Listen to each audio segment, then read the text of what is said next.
I got a video on my phone of me doing a 360 flip over a little like step-up gap at a skate park. I used to do that in my spare time. And then I fell really hard and realized I'm a dad.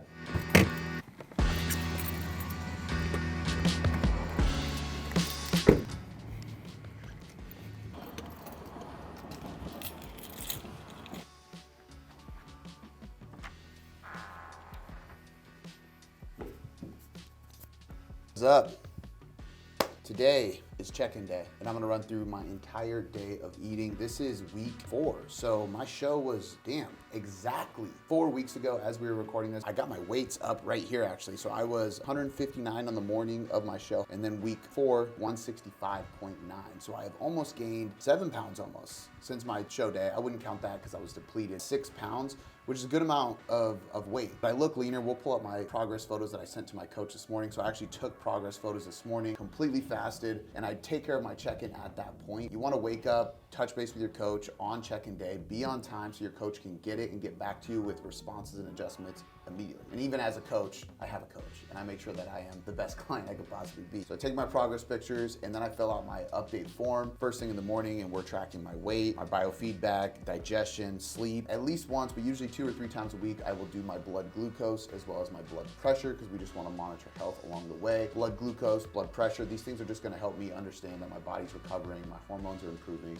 And stress and sleep is good, because if stress is high and sleep is really low, or you're having issues with stress management recovery, your blood glucose levels will show up on that as well. So we're tracking all this stuff. That was my check-in. That is my morning, and then we went right into fasted cardio, and then I go right into my meal, which meal 1 is typically going to be my biggest meal of the day. It's going to have the most calories, which we'll pull up on the screen. My main focus is getting a big bulk of calories, because when we have the majority of our calories in our first meal of the day, it actually does show in research on chrononutrition specifically, is that you can actually have a higher maintenance level caloric intake. So you can maintain your weight on higher calories. So you eat a lot of calories in the morning, it's going to support better fuel and energy throughout the day. So every morning I start with electrolyte, L-carnitine, different supplements just to make sure that my brain's functioning well. A lot of digestive supplements. You can see I take quite a bit of vitamins and minerals just to take care of my health. And then I jump into my meal, which is going to be egg whites with 1 whole egg, cooked in olive oil with a little bit of greens in it. I have a big bowl of oatmeal with cinnamon, stevia, and a little bit of almond butter in there to get a little bit more monounsaturated fats in this morning meal. And then I have a side of berries. That's the morning, that's the check-in, that's the process. Every single Tuesday I do this check-in, and every single other day of the week, it is the exact same. I keep it routine, I keep it regimented, because that's how I stay successful and on point. Now, I just got done with some client check-ins, and we're gonna go into a podcast with the one and only Steve Kluko, which I'm very excited about, because I used to read Flex and Muscle and Develop magazines with this guy on the cover. So we're gonna head into the podcast studio,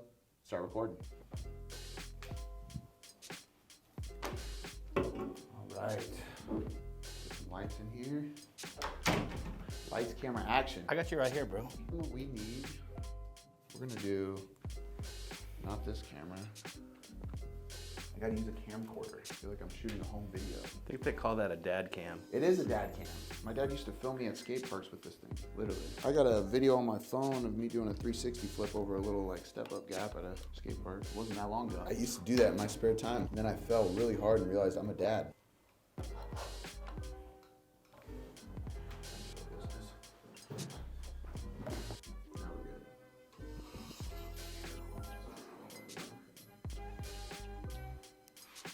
Perfect. Sorry, man. We have we got too many cameras and things going on here. All the HDMI cables are all jumbled and stuff. So, awesome, man. But it's good to kind of get you on.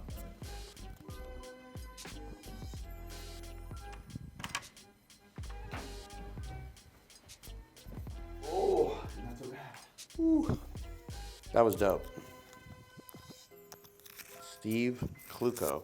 It's very surreal. Like, I just did a podcast with a guy that was on a magazine cover when I was like first getting into fitness. When I first got into fitness, I was working at Rite Aid Pharmacy, so like a CVS. I just wanted to lose weight. I lost like 45, 50 pounds to start my journey, trying all these fad diets and stuff. But I would look at magazines of this guy while I was on my lunch break and shit. And now we're connected on a text basis because we have mutual friends, getting him on the podcast. It's just, life's crazy when you work hard and you're just really, really patient. Because I was looking at magazines of him 12, 13 years ago. Hustle and be patient. Now, your boy's gotta eat. I'm past due for my food.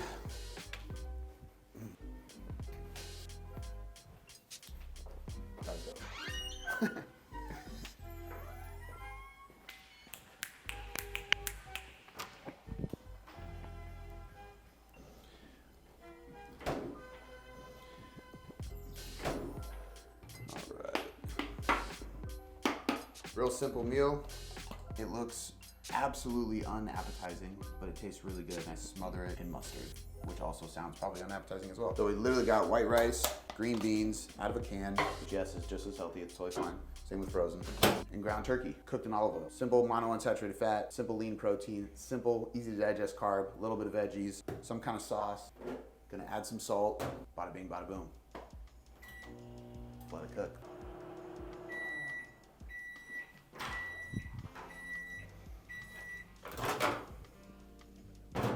Ooh, that's hot. Ooh, I'm splashing everywhere. And it keeps going. Meal 2, always start with a digestive enzyme. That's something I'm super focused on as I increase my calories and go into a surplus, especially because we're gonna be approaching that time here soon. We're still in this health phase, but once we go into what would be called the accumulation phase, where we start building up calories and training volume, more food coming in, it's just important to keep your gut health on point. But this meal is real simple. This is like one of my lower calorie meals because it kind of comes in between a weird time. As if I'm cramming a meal in between 2 meals, I want it to be easy to digest. I want it to be low-ish calorie and just give me the essentials. Carbs, protein, a little bit of veggie. This meal right here, we'll pull the macros up here, but it's a very easy, balanced meal of protein, fats, and carbs. I'm gonna smash this, get some client work done, and then we got a meeting for the Tailored Trainer app with my developer to talk about features and upgrades. Time to eat, burning my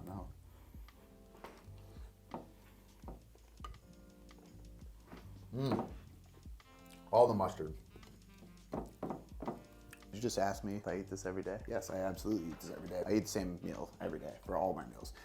The only caveat of what I don't eat the same as would be on my final meal and then on the weekends. Like on the weekends, I will change it up a little bit, just take a meal out or whatever, because I'm saving some calories for night with my wife. Like if we're gonna sit down and have a cheese board or go out to eat or anything like that, I'll save some calories. Otherwise, I eat the same thing every day. And the truth is, it makes my life way easier as a busy entrepreneur, but also if you're slacking on results, like if your results just aren't showing, one of the best and most guaranteed ways to ensure that you're gonna get through the plateau is to just standardize everything. So eat the same thing the same way every day, and I can almost guarantee you that you're gonna blast through that plateau because it standardizes everything. You know it's accurate. You don't have to worry about error or lack of tracking or not hitting the targets that you have set for yourself. They're all gonna be on point, and that allows you to like really dial in and keep things very, very standardized. This is about 80 grams on the scale, not about, it's exactly 80 grams, of cream of rice, super easily digestible, and that's the whole point because it's a pre-workout meal, so it's super easy to digest. I put about 80 grams of that. I got 1 scoop of the vanilla oatmeal cookie, the CBUM whey protein isolate. I put cinnamon, stevia, and a little bit of baking powder, heat it up. Then I put almond butter in there for good monounsaturated fat, which I have 3 times a day. The bulk of my diet, fats, which is what I recommend for anybody who's looking for physique changes. Monounsaturated fat should be like 70%, 60 to 70% of your entire fat intake. And then you got about 20-ish% of polyunsaturated fat, 10% of saturated fats. Gets kind of complicated. Usually if you just choose healthy foods, you don't even have to think about it, and it just happens naturally. And then I top it with 100 grams of bananas. And the combination of the starch, cream of rice, and the banana, which is gonna be fructose. So we got starch, which is glucose, banana, which is fructose, and then a little bit of the almond butter to slow the digestion down. I have 2 carb sources that actually increase the ability to absorb carbohydrates faster. That is the 101 of my meal. I'm gonna go eat this. I love this meal. I got a couple more hours of work to do, deep dive stuff and some client programming, client emails, stuff like that. And then we are gonna hit a leg day.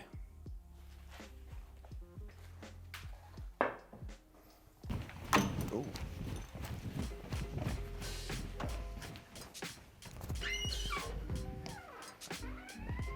Did I just miss your training? Yes, you did. Full leg day today, and because we are quad focused, it was a lot of quads. Did some leg curls to start out, get some blood flow in the hamstrings, hit some leg extensions, Smith machine, split squats, and that's basically it. Less exercise, more volume, brutal. So smash the leg day, midweek. Now it is time to head home and eat my post-workout meal, which you are not coming with me because that's family time, and I'm gonna keep that here. So I'm gonna head home. I'm gonna get a post-workout meal. My post-workout meal has been the same this entire reverse diet. I've just been inching up the amount of what I'm eating, which it's very common with the other meals. So my staple meal for post-workout right now is 96% lean grass-fed beef, which I get from a local butcher. Highly recommend when we're doing beef or any type of higher fat protein source to go the grass-fed route. White rice, and then I'm going with broccoli or green beans. I usually switch it up depending on the night, what I feel like. And then I usually just throw some soy sauce and sriracha in there, make it like a teriyaki bowl. It is phenomenal. High protein, high carb, a little bit of greens in there, a little bit of fats in there from the 96% lean ground beef. It's a great post-workout meal, super easy to digest. A few hours later, I'll hit my final meal for the day, which is like my dessert. I actually love it. It sounds so cheesy, but it's just a protein ice cream. I either go with the creamy, or if I forget to do the frozen pint in the morning that I can use in the creamy at night, which I usually am frustrated if I don't because it's so good. Highly recommend the Ninja Creamy. I'll just mix it in a bowl. Almond milk, protein powder, some kind of almond butter of some sort, and then usually either PB2 or a flexible dieting cookie butter powder. We'll see what flavor I'm gonna mix up. Lately it's been cinnamon, so cinnamon protein, so a high protein, slow digesting, higher fat source right before I go to bed, and then I hit the sack. So that makes my 5 meal, 2,700 calorie. I think it's like 2,750. We'll pull the macros up on the screen. I'm eating about 240 to 250 grams of protein, about 300 grams of carbs, and 60 grams of fat. I expect within the next week or so, we're gonna bump those up again. So next time you watch a day of eating, I'll probably be eating even more food. So I hope this helps. I hope the breakdown of each meal helps you figure out what to eat yourself so you can optimize your reverse diet and see how I'm doing it by just inching up the foods I'm eating while keeping things pretty standardized and static to control the variables. If you like the video, hit the like button, comment below if you have any questions whatsoever. Make sure you subscribe to the channel if these are valuable for you, and we'll catch you on the next vlog.